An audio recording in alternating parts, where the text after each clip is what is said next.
নমস্কাৰ এই মুহূৰ্তত আহি পৰিছে ৰাজ্যখনৰ বাবে খণ্ডিয়াৰ কেইবাটাও বিগ ব্ৰেকিং নিউজ। আজি 27 আগষ্ট অসমৰ লগতে ভাৰতৰ বিভিন্ন প্ৰান্তৰ পৰা এনে ধৰণৰ খবৰসমূহ নিতৌ চাবৰ কাৰণে চেনেলটো সাবস্ক্ৰাইব কৰি ভিডিঅ'টোত এটা লাইক কৰি দিব। এই মুহূৰ্তত জনাই আছো এটা ব্ৰেকিং নিউজ। অহংকাৰী অত্যাচাৰী হৈছে বিজেপি চৰকাৰ। অহংকাৰী অত্যাচাৰী এইখন বিজেপি নেতৃত্বাধীন চৰকাৰ ভোট চুৰি কৰি ক্ষমতাত সদায় তাকিম বুলি ভাবিছে এইখন বিজেপি চৰকাৰে। বিজেপিৰ অহংকাৰৰ মূল কাৰণেই হৈছে ভোট চুৰি। আৰু ভোট চুৰিক লৈ বিজেপিক এইদৰে আক্ৰমণ কৰিছে আজি সাংসদ গৌৰৱ গগৈয়ে। জিএমচিএইচত ভয়ংকৰ ঘটনা হোৱাৰ পাছত পাতলভাৱে প্ৰতিক্ৰিয়া দিলে মুখ্যমন্ত্ৰীয়ে। ভাৰত পাকিস্তানৰ খেলক লৈও খষ্টম এপিচিচিৰ সভাপতি গৰাকী। এপিচিচিৰ সভাপতি গৌৰৱ গগৈৰ তৰফৰ পৰা এইদৰে কেইটামান বিস্ফোৰক মন্তব্য কৰা হৈছে। আন এটা খবৰ হৈছে 29 আগষ্টত গুৱাহাটীলৈ আহিব কেন্দ্ৰীয় গৃহমন্ত্ৰী অমিত শ্বাহ। খানাপাৰাত এনডিএ পঞ্চায়ত সন্মিলনত অংশগ্ৰহণ কৰিব কেন্দ্ৰীয় মন্ত্ৰীগৰাকীয়ে। আন এটা খবৰ হৈছে মিয়া এটা সন্মানীয় শব্দ। অসমতহে মিয়াক অত্যাচাৰ কৰা হৈছে। পুনৰ বিতৰ্কৰ মাজত সোমাই পৰিছে সৈয়দা হামিদ। ৰাজ্যত সংবাদ মাধ্যম সামাজিক মাধ্যমত শীৰ্ষস্থান দখল কৰা এইগৰাকী সৈয়দা হামিদে পুনৰ বিতৰ্কৰ মাজত সোমাই পৰিছে। অসমৰ জনগণক এইবাৰ দানৱ আখ্যা দিছে এইগৰাকী সৈয়দা হামিদে। অসমৰ জনগণক এইবাৰ দানৱ আখ্যা দিছে। অসমক বিপদজনক ঠাই বুলি কৈছে সৈয়দা হামিদে। অসম ফ্ৰেংকেষ্টাইন এটা দৈত্যৰ দৰে। মিয়া এটা সন্মানীয় শব্দ। অসমতহে মিয়াক অসন্মান কৰে। দুদিন পূৰ্বেও অসমক লৈ বিৰূপ মন্তব্য কৰিছিল এইগৰাকী হামিদে। অসমত বাংলাদেশী থাকিলে কিহৰ আপত্তি বুলি কৰিছিল প্ৰশ্ন। অসমত বাংলাদেশী থাকিলে কিহৰ আপত্তি বুলি প্ৰশ্ন উত্থাপন কৰিছিল। মাটি সৃষ্টি কৰিছে আল্লাই সৃষ্টি কৰা মাটি বাংলাদেশীয়ে দখল কৰাত কোনো ধৰণৰ আপত্তি নাই বুলি বিৰূপ মন্তব্য কৰিছিল। দিল্লীত পুনৰ অসম সম্পৰ্কে বিৰূপ মন্তব্য কৰিছে সৈয়দা হামিদে।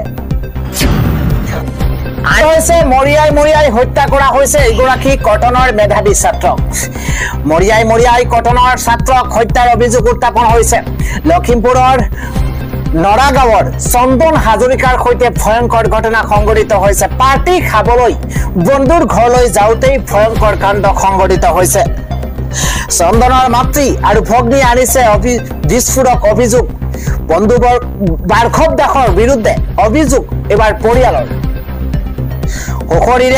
সুখৰিৰে ওলাই যোৱা চন্দন উভতিছিল আঘাতপ্ৰাপ্ত দেহালৈ। নিশা ঘৰলৈ ঘূৰি আহি শুই পৰিছিল চন্দন আৰু তাৰ পাছতে পুৱা সংকটজনক অৱস্থাত বিচনাত উদ্ধাৰ কৰা হৈছে চন্দনক। হস্পিটেলত মৃত ঘোষণা কৰিছিল চন্দনক। ভাৰ্গৱে মিছা মতাৰ বাবেই এজাহাৰ দাখিল কৰিছে পৰিয়ালে। ঘটনাৰ পাছতো আৰক্ষীয়ে কোনো ব্যৱস্থা নোলোৱাৰ অভিযোগ উত্থাপন হৈছে। আন এটা খবৰ, এইবাৰ বৈষ্ণোদেৱী মন্দিৰলৈ যোৱা ভক্তৰ সৈতে কোকাবহ ঘটনা। এইবাৰ বাঢ়ি আছে মৃতকৰ সংখ্যা। এই মুহূৰ্তত ডাঙৰ খবৰ, জম্মুৰ বৈষ্ণোদেৱী মন্দিৰৰ পৰা আহিছে এক দুখবৰ। কিন্তু মন্দিৰলৈ যোৱা ভক্তৰ সৈতে কোকাবহ ঘটনা সংঘটিত হৈছে।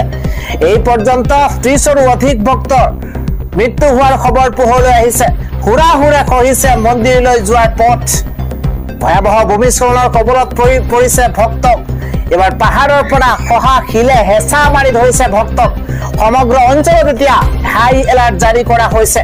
জম্মুৰ বৈষ্ণোদেৱী মন্দিৰৰ পৰা আহিছে এই দুখবৰ। আজিৰ সন্ধিয়াৰ পৰৱৰ্তী ডাঙৰ খবৰ, এইবাৰ 4চকীয়া বাহনত প্ৰচণ্ড জোৰে খুন্দা মাৰিছে এখন ৰেল। আৰু ধুবুৰীত ভয়ংকৰ পৰিস্থিতিৰ সূচনা হৈছে। এই মুহূৰ্তত ৰাজ্যত পুনৰবাৰ ভয়ংকৰ দুৰ্ঘটনা। এই মুহূৰ্তত জনাৰ চেষ্টা কৰিছো 4চকীয়া বাহনত প্ৰচণ্ড ৰেলৰ খুন্দা। ধুবুৰীত ভয়ংকৰ পৰিস্থিতিৰ সূচনা হৈছে। শিলিগুৰি গুৱাহাটী অভিমুখী ৰেলত খুন্দা।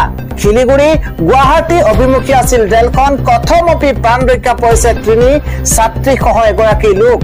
প্ৰায় এঘণ্টা ধৰি আবদ্ধ হৈ পৰিছে মালবাহী ৰেলখন। ঘটনাস্থলীত এক উত্তপ্ত পৰিস্থিতিৰ সূচনা হৈছে। ইতিমধ্যে শ শ লোকৰ সমাগম ঘটিছে ৰেল ক্ৰছিং পাৰ হওঁতে আবদ্ধ হৈ পৰিছিল এখন বিলাসী বাহন ৰেল গেট নথকাৰ বাবে ঘটনা সংঘটিত হোৱাৰ গুৰুতৰ অভিযোগ উত্থাপন কৰিছে স্থানীয় ৰাইজে ধুবুৰীৰ ডুমৰ দহত এই ভয়ংকৰ দুৰ্ঘটনা সংঘটিত হৈছে বুলি জানিব পৰা গৈছে আন এটা খবৰ এবাৰ নিষিদ্ধ মাংসৰ ঘটনাৰ পাছতে কঠোৰ হৈ পৰিছে ধুবুৰী আৰক্ষী এবাৰ কনিষ্টেবল বিজয় কুমাৰ ৰায়ক এই মুহূৰ্তত ৰিজাৰ্ভ পোষ্ট কৰা হৈছে ধুবুৰীত নিষিদ্ধ মাংস পেলোৱাক লৈ কঠোৰ হৈ পৰিছে আৰক্ষী কনিষ্টেবল বিজয় কুমাৰ ৰায়ক ৰিজাৰ্ভ পোষ্ট কৰা হৈছে এটা বিগ ব্ৰেকিং এই মুহূৰ্তত জন্মাৰ চেষ্টা কৰিছো নিষিদ্ধ মাংস সৰবৰাহকাৰীয়ে মিতিৰ আলিৰ গুৰুতৰ অভিযোগ উত্থাপন হৈছে মাংস বেপাৰীৰ লগত ঘনিষ্ঠতা কৰিছে কনিষ্টেবল ৰায়ে মাংস বেপাৰীৰ লগত ঘনিষ্ঠতা কনিষ্টেবল ৰায়ৰ আৰু হালাখৰা আৰক্ষী চকীৰ কনিষ্টেবল আছিল ৰায় অসম বংগ সীমান্তত পেলাইছিল নিষিদ্ধ মাংস সোমবাৰে মুদকপাৰাত ঘটিছিল এই ঘটনা মাংস বেপাৰীৰ লগত ঘনিষ্ঠতা কনিষ্টেবল ৰায়ৰ কনিষ্টেবল বিজয় কুমাৰ ৰায়ক ইতিমধ্যে ৰিজাৰ্ভ পোষ্ট কৰা হৈছে আন এটা খবৰ হৈছে এবাৰ কাৰাগাৰৰ পৰা পলায়ন কৰিছে এই দুইগৰাকী কয়দী কাৰাগাৰৰ পৰা পলায়ন কৰা এই দুই কয়দীক পুনৰ গ্ৰেপ্তাৰ কৰা হৈছে বাংগালুৰুৰ পৰা গ্ৰেপ্তাৰ হৈছে জিয়াউল ইছলাম সুব্ৰত সৰকাৰ 20 আগষ্টত মৰিগাঁও জিলা কাৰাগাৰৰ পৰা পলাইছিল দুয়ো পক্সুৰ গোচৰত 20 বছৰ কাৰাবন্দীৰ শাস্তি পাইছিল এই দুইগৰাকী লোকে আজিৰ পৰৱৰ্তী ডাঙৰ খবৰ ধিঙত চলিছে প্ৰশাসনৰ বুলডোজাৰ 1047 বিঘা মাটি বেদখল মুক্ত কৰাৰ জাননী মুহূৰ্তত জাৰি কৰা হৈছে প্ৰথম পৰ্যায়ৰ পাছতে নগাঁৱত আকৌ চলিব প্ৰশাসনৰ বুলডোজাৰ একেলগে 1047 বিঘা মাটি কৰা হ'ব বেদখল মুক্ত দ্বিতীয় পৰ্যায়ৰ উচ্ছেদৰ বাবে সাজু হৈ পৰিছে প্ৰশাসন ধিং ৰাজচক্ৰৰ চৰকাৰী মাটিত চলিব প্ৰশাসনৰ বুলডোজাৰ 25 জুলাই তাৰিখে জাৰি কৰিছিল জাননী বালিখত্ৰ ডুমডুমিয়া বজাৰ আৰু ৰৌমাৰী বিল আহোমগাঁও ৰজাবাৰী ব্ৰান্তত চলিব প্ৰশাসনৰ উচ্ছেদ লখৰগাঁৱত লগতে বটামাৰী ৰিজাৰ্ভ হ'ব বেদখল মুক্ত প্ৰথম পৰ্যায়ৰ পাছতেই এবাৰ নগাঁৱত চলিব আকৌ প্ৰশাসনৰ বুলডোজাৰ আন এটা খবৰ হৈছে নগাঁও অসমীয়াক দিছে জাননী কোনো লোক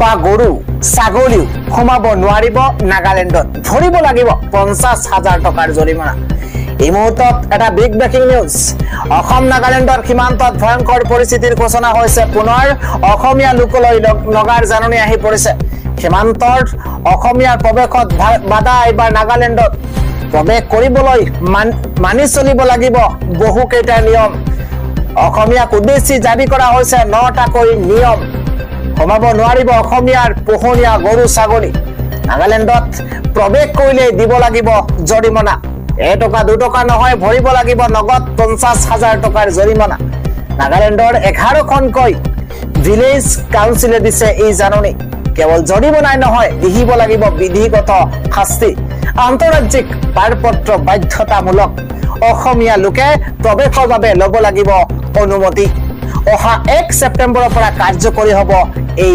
নিৰ্দেশনা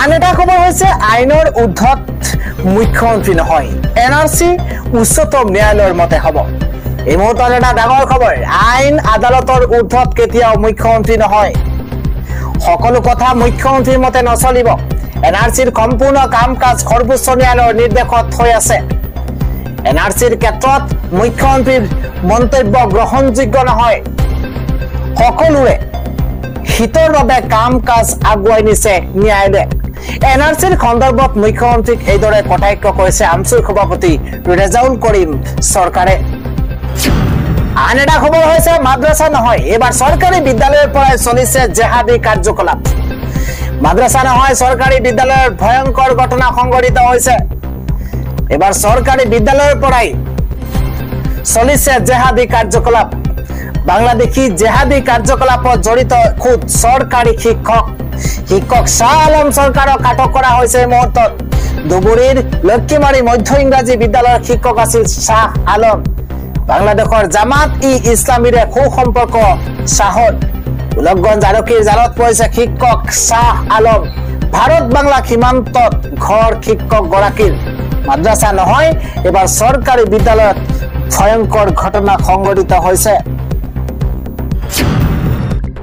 আন এটা খবৰ হৈছে মুখ্যমন্ত্ৰী ডক্টৰ হিমন্ত বিশ্ব শৰ্মাই কয় যে দুপুৰীত দুৰ্গা পূজালৈকে অব্যাহত থাকিব শুট এণ্ড সাইট অৰ্ডাৰ অসমৰ মুখ্যমন্ত্ৰী ডক্টৰ হিমন্ত বিশ্ব শৰ্মাই কয় যে 13 জুনৰ পৰা চলি থকা ধুবুৰী জিলাত নিশাৰ ভাগত গুলীচালনাৰ নিৰ্দেশ অহা 28 ছেপ্টেম্বৰৰ পৰা 2 অক্টোবৰলৈ নিৰ্ধাৰিত দুৰ্গা পূজা উৎসৱলৈকে অব্যাহত থাকিব কোকৰাঝাৰত এক অনুষ্ঠানত ভাষণ প্ৰদান কৰি ডক্টৰ শৰ্মাই কয় যে সীমান্ত জিলাত শান্তি ঐক্যন্য ৰখাৰ লক্ষ্যৰে এই ব্যৱস্থা যদিও বৰ্তমান কোনো অশান্তি বা হিংসাত্মক পৰিস্থিতিৰ বাতৰি পোৱা নাযায় দুবুৰীত সম্প্ৰীতি বিঘ্নিত কৰিবলৈ যিকোনো ব্যক্তিয়ে কঠোৰ ব্যৱস্থাৰ সন্মুখীন হ'ব লাগিব বুলি তেওঁ সকীয়াই দিয়ে উল্লেখযোগ্য যে ঈদৰ এদিন পাছতে ধুবুৰীৰ হনুমান মন্দিৰৰ ওচৰত গৰুৰ মূৰ উদ্ধাৰ হোৱাৰ পাছতে যোৱা 8 জুনত সাম্প্ৰদায়িক উত্তেজনা জ্বলি উঠাৰ পাছতে এই নিৰ্দেশ প্ৰৱৰ্তন কৰা হৈছে শৰ্মাই লগতে উল্লেখ কৰে যে শান্তি আলোচনাৰ প্ৰথম অৱস্থাত সমস্যাটো সমাধান কৰিলেও